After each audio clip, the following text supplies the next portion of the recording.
yung isa sa mga pinaka-famous dito sa Vietnam guys, mga pagkain.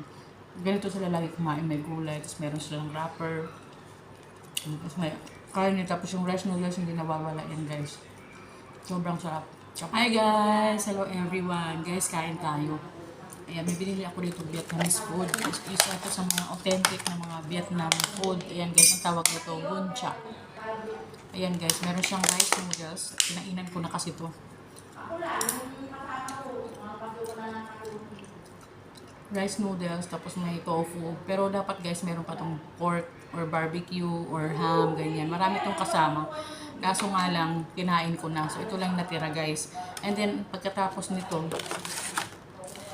mayroon tong kapares ng mga gulay. Mga gulay-gulay guys. Na fresh na mga gulay. Ganito ang pagkain nila dito. Palagi may ganitong kasama. Ayan, may lettuce, tapos basil. Ayan, kinakain to ng hilaw. Tapos guys, meron din tong wrapper. Yung guys, irarap mo, parang wrapper, irarap mo. Tapos meron tong sausawan. Ayan guys, hindi ko kasi papakita sa inyo. Ayan guys.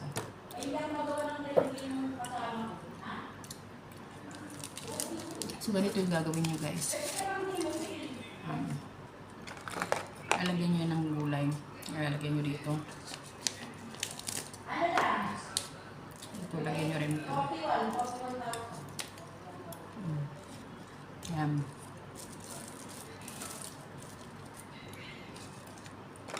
Tapos ito, lagyan nyo yun guys. Gusto nyo isawsaw nyo muna dito. Ayan. Ayan. Tapos lagyan nyo rin ito. Ayan. Ayan. Balot mo dito guys.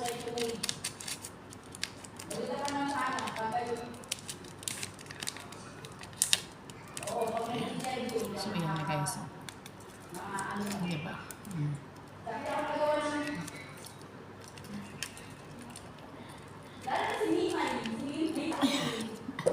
Ayan na natin.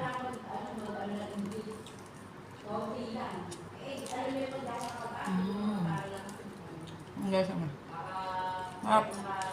ito yung isa sa mga pinaka-famous dito sa Vietnam guys, mga pagkain.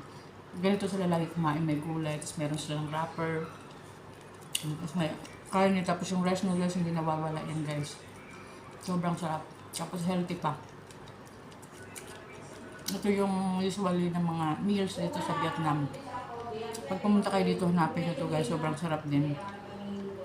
Ito gusto ko dito sa Vietnam kasi ito guys, dahil nga ito rice noodles lang. Pwede mo na itong hapunan, tanghalian, pwede mo rin almusal. Maano na siya sa tiyan, matibay na siya, hindi ka na magugutumin. Pero hindi siya katulad ng kanin na mabigat sa tiyan, lalaki, bloated, dito hindi. Tapos, ang kinaganda dito yung mga gulay nila, mga sariwa.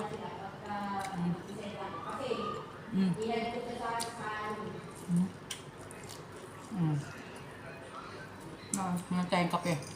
Black coffee. Ang sarap. Must try.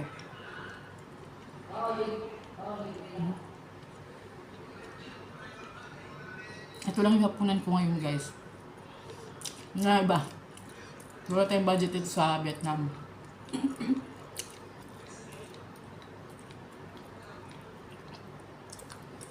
And diba? Masarap na, healthy pa, mura pa.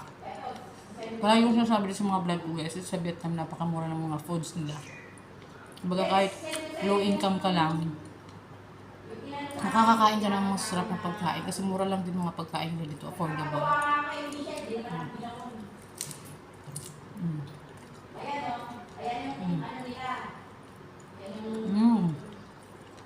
Sarap.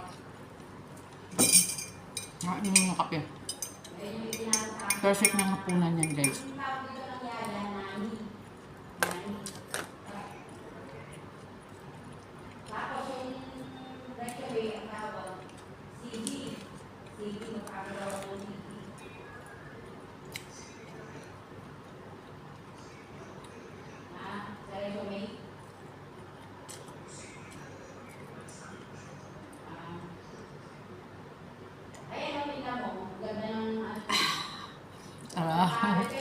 So yan lamang for today's video guys. Ayan.